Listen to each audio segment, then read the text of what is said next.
I'm Julie Zenner, and here's what's coming up on Almanac North. Newspapers in northern Minnesota made some major changes this week. The Duluth News-Tribune moved to twice-weekly print versions, asking people to embrace its digital product. The Hibbing Daily Tribune and Mesabi Daily News merged this week, and subscribers will now receive the Mesabi Tribune delivered 6 days a week. And for the first time since March, events are being hosted at the Deck in Duluth. It's all coming up next on Almanac North.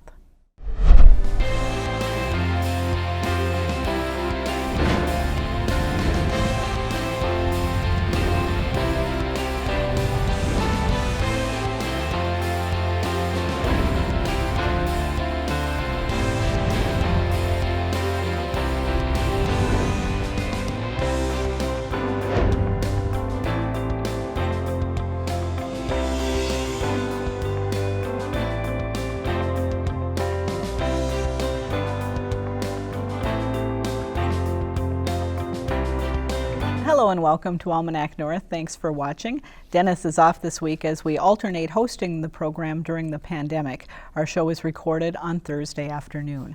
Well, this week marked some major changes for subscribers to local newspapers. The Duluth News-Tribune and Northeastern Minnesota's largest Minnesota paper began its twice-a-week printing schedule, mailing print editions to subscribers on Wednesdays and Saturdays.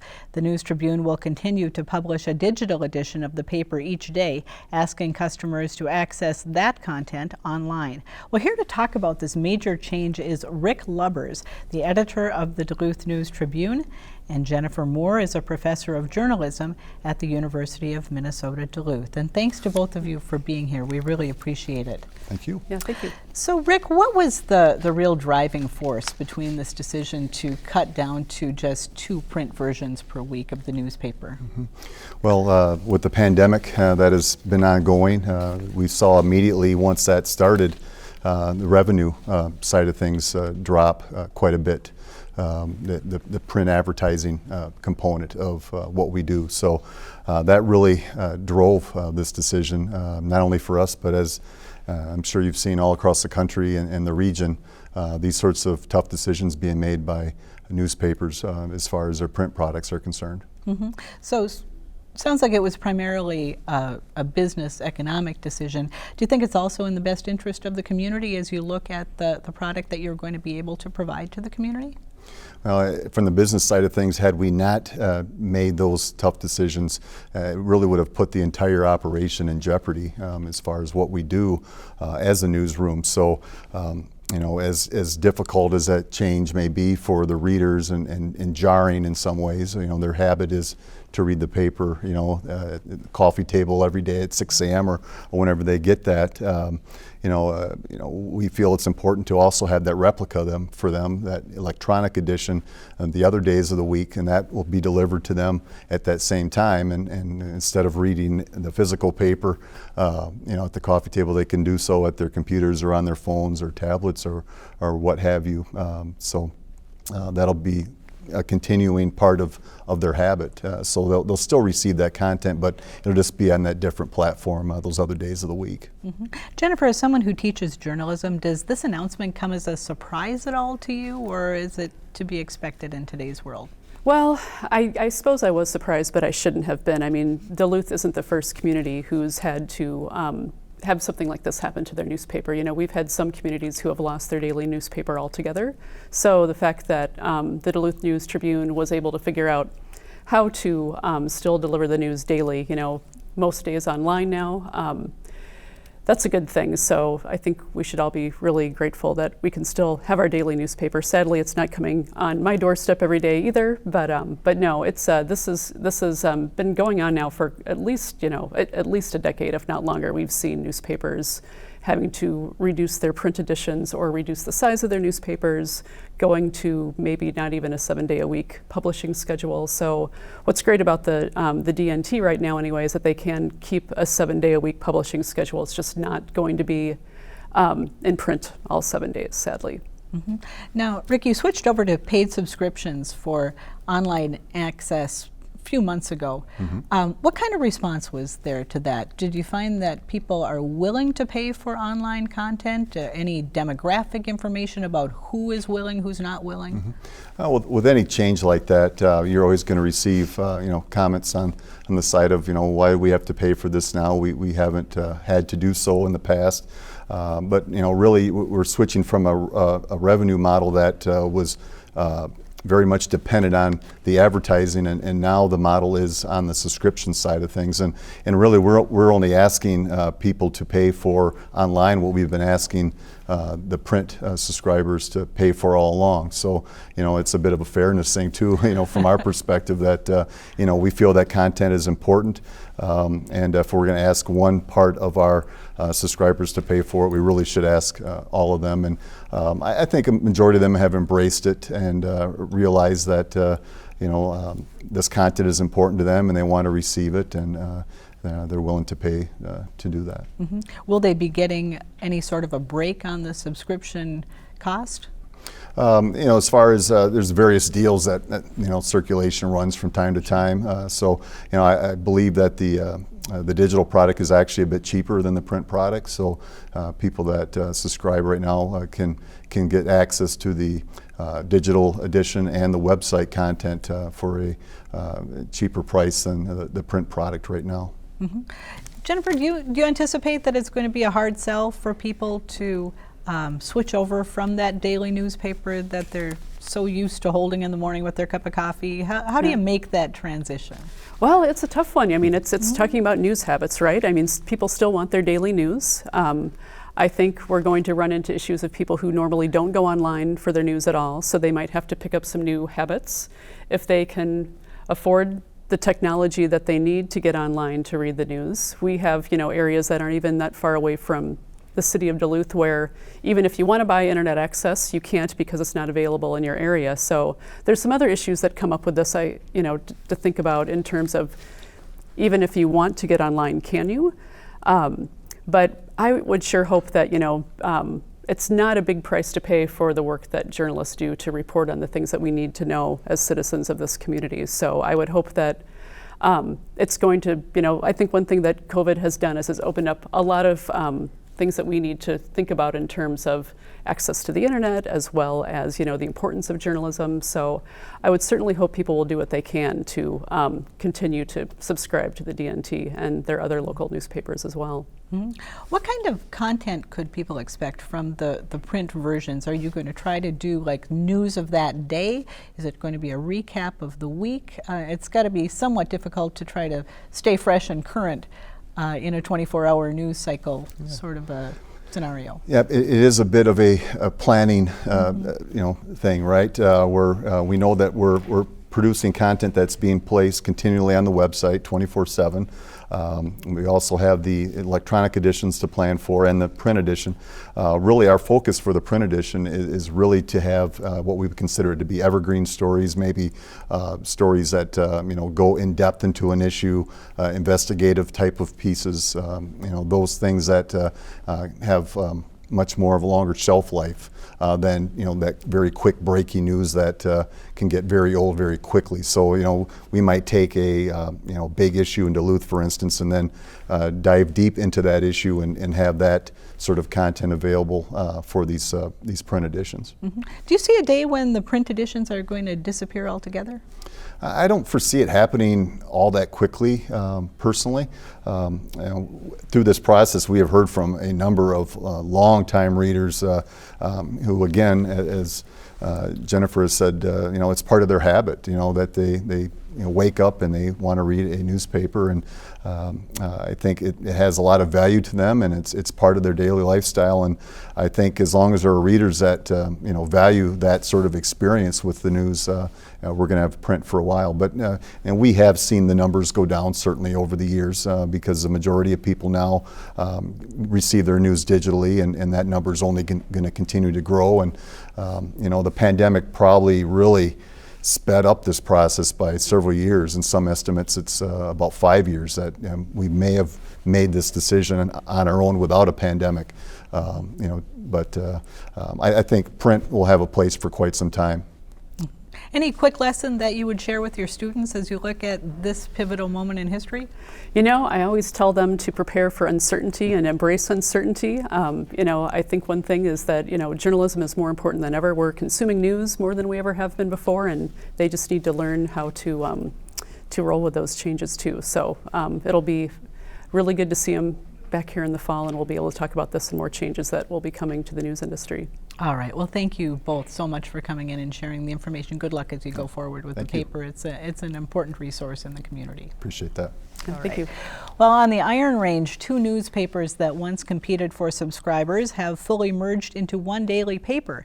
The former Mesabi Daily News and Hibbing Daily Tribune have merged to form the Mesabi Tribune. The paper will be delivered 6 days a week to customers in the Hibbing and Virginia areas. Almanac North producer Greg Grell talked with Aaron Brown, former Hibbing Tribune editor, about the merger. I come from the Hibbing side, the Hibbing Daily Tribune, a former editor, and their newspaper has a history that dates back to the 1890s, 1894 and 1899 for the Tribune, and then they had merged with the News, which predated them. And the Mesabi Daily News is actually it's a product of a merger of Virginia area newspapers from over the years. And it's really interesting because I do this historical research for my writing quite a bit. I've gotten to know these old papers, and I'm talking about 100 years ago, and the way that these newspapers interacted with each other. It was really like a Twitter fight in the early 20th century, only they used printing presses. And so there is this I'd call it a good-natured rivalry, in that they usually tried to complement each other before savagely insulting one another, these editors of the old papers. And yeah, that relationship existed for a long time. Rivalries over geography. The range is known as having a bit of a parochial history. Each town thinks it's the best. But there's a lot of that. But there's also a lot of shared interests and times where they teamed up, and that was all part of the history as well. So the Hibbing paper was purchased by the Murphy Company, John Murphy, who was a Superior publisher back in I was trying to remember the exact date, but it was towards the end of the 80s, the early 90s, 1990s. And at the same time, they bought the Mesabi Daily News. And those papers then went through when Murphy merged with the McGinnis papers, it was Murphy McGinnis, and then it was American some other consolidated company bought them out, and then now they're owned by the Adams Publishing Group, based in Maryland, which is a company that owns hundreds of regional small newspapers across the country, which is the trend, as you know, papers getting bought up by larger companies and then run as one big conglomerate, but trying to maintain the individual character of the community and a local staff and a local paper. And that's what these 2 papers have provided the last several years. And now they've merged into the paper. In fact, I've got it right here. This is the first edition of the new Mesabi Tribune, which is now, in a strange twist, the only daily newspaper north of I think in the northern half of the state, because the Duluth Tribune, of course, the biggest of the newspapers, has gone to a twice-weekly and online format. So lots of interesting twists and turns that have led to this happening, but this is the result of their decision regarding the business conditions facing newspapers and the media in rural places. Now, you brought up the News Tribune, and of course, they've pointed at COVID as kind of making this necessary. Is that similar? Is that what's happened with the Mesaba and Hibbing papers? Or is this something that was inevitably going to happen anyway? I think you could make an argument that something like this was inevitable. You might have seen the papers try to do a twice-weekly format, like what Duluth is doing, under different circumstances. But really the effect on business conditions, advertising revenue especially, was so immediate and devastating this last spring when COVID shut most of the economy down for a couple of months. And really, it's still partially shut down and might be for some time. And so the business conditions, which were already, you'd call them fair to poor anyway, being a rural area without a lot of a diversified industry, with a shrinking model because of online competitions and online ad revenues and the loss of classifieds and all these things you hear about when it comes to the conditions in newspaper. Well, all of that just got worse quickly. And so the Hibbing and Mesabi newspapers were already sharing news staff. In fact, they had really merged their newsrooms to a large degree. They were sharing content, coordinating content and coverage. It was really just a really easy call, I think, for them to merge and just shave their printing costs in half, or their some of their background staffing costs in half, so they could just focus on the one newsroom, the one newspaper. We're really entering a period where media is changing. The difference, I mean, Greg, you come from the TV tradition and the radio tradition, and I've been in the radio and the print tradition. I don't know that it's all that different anymore. Everybody's shooting video, taking pictures, recording things, posting things, writing articles, and then it all goes to the website. It's really kind of interesting how the media has become something a little different than we remember it, even 10, 20 years ago. So that's all changing. We don't know the final model yet. As I said before the interview, I'm just glad to still be here and surviving and thriving somehow in this crazy world. We are talking with Aaron Brown, columnist and former Hibbing Daily Tribune editor. And Aaron, for the public watching tonight, what's lost, you think, as we continue to see media consolidation and smaller newsrooms and just plain fewer people covering local news? What is lost, and why should the public care about that? Well, I think the public should care because, there's a lot that goes into a community. It's funny because the government that most affects your life is your local government, your city council, and then to another degree, your county government. And these governments impact your life dramatically, far more than the state legislature does, or the Congress does, or what the president's doing in the White House.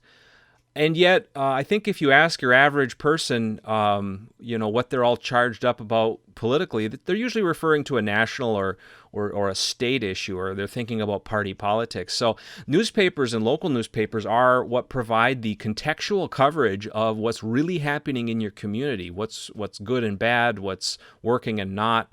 There's really no one else minding the looking for corruption, looking for double dealing, looking for waste and fraud and for injustice and crime. And these are the things that the local coverage and that an individual can't always get the best picture of on his or her own. I think the really good evidence of why we need some kind of media, whether you call it a newspaper or a local media organization, however you phrase it, is if you look at social media, whenever something happens on a local scale, it's inundated with rumors and innuendos and assumptions that that some national story is coming to get us, based in our local community, when a good local reporter could have uncovered the truth rather quickly and put it in the newspaper or on their website. And so I think if we shouldn't be so casual about throwing these things out and saying they're relics of the past, because we need these services in our communities, and if we don't have them, we are the ones who will be exploited and held in the darkness. Well, Aaron Brown, are certainly happy that we're going to be able to continue to read your column in the Mesabi Tribune, the new merged papers. And thanks for joining us today. Thank you, Greg.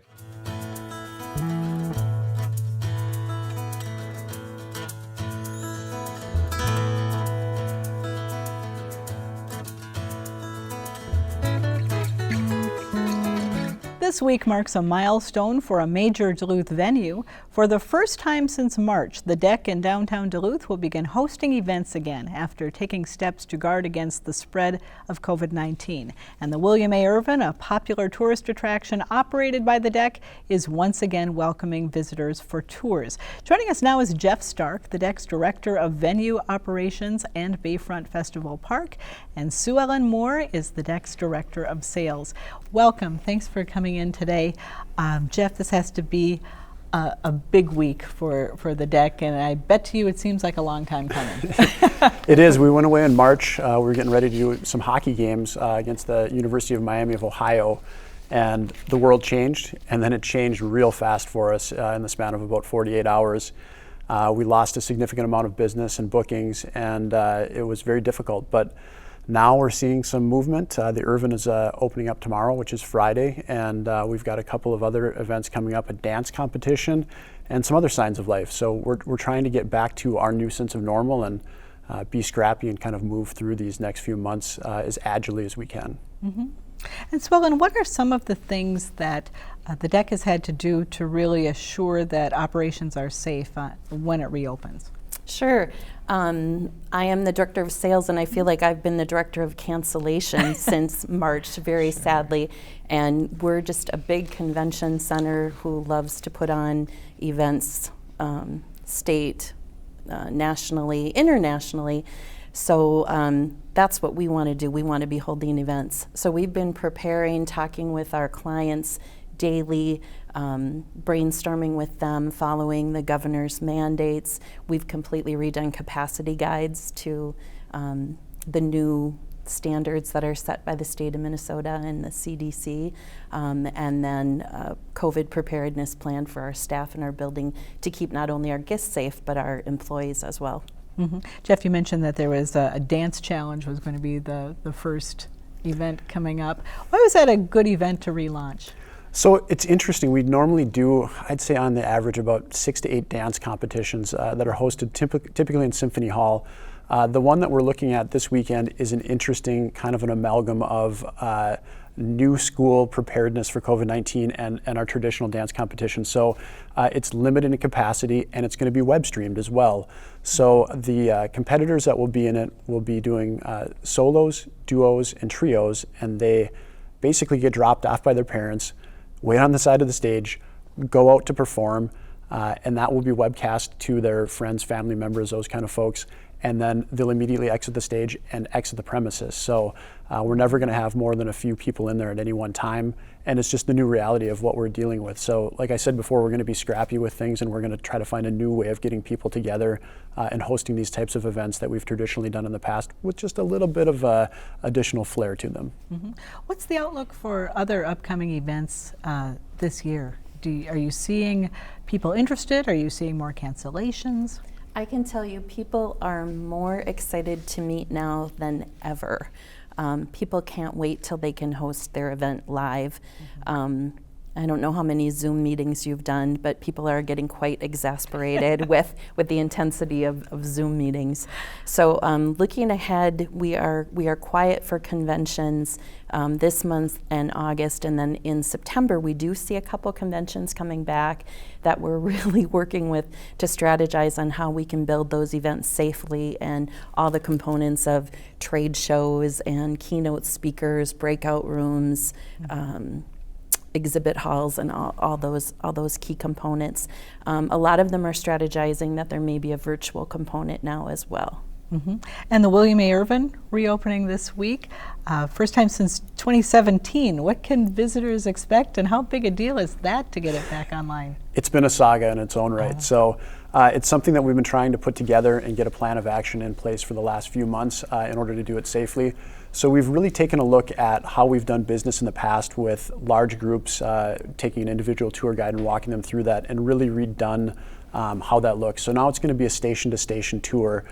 Folks will enter at the stern of the ship, go up into the engine room, and it'll be an interpreter that will be there in order to walk them through the space, and then they will go on to the next station. And so it will be smaller groups, family members and individual parties that will be there.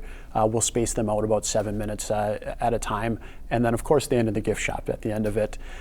So it's really a safe tour. It's a good experience. You're not going to be put with strangers, and we've really tried to hone in on making it a viable, family-friendly activity that is safely administered as possible, too, without losing any of those historical elements and aspects that people have come to love over the course of the Irvin and its tour season. A lot of people look at the deck and they think hockey.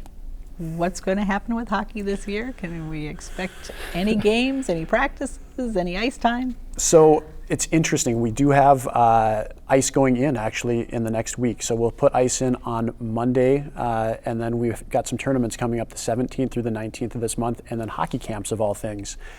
If we do have a season for our collegiate hockey teams, the University of Minnesota Duluth men's and women's teams, we will leave the ice in for them. There are about 20 different plans on how that season might look if there are more flare-ups or if there's any other issues moving forward, and we've got contingency plans in place for all of those. So we're hopefully optimistic at this time that hockey will be played at Amsoil Arena again in the near future. All right. Well, I wish we had more time, but congratulations on really achieving this milestone, and good luck as you go forward. Thank you. Thank you Appreciate very you much. coming in and talking.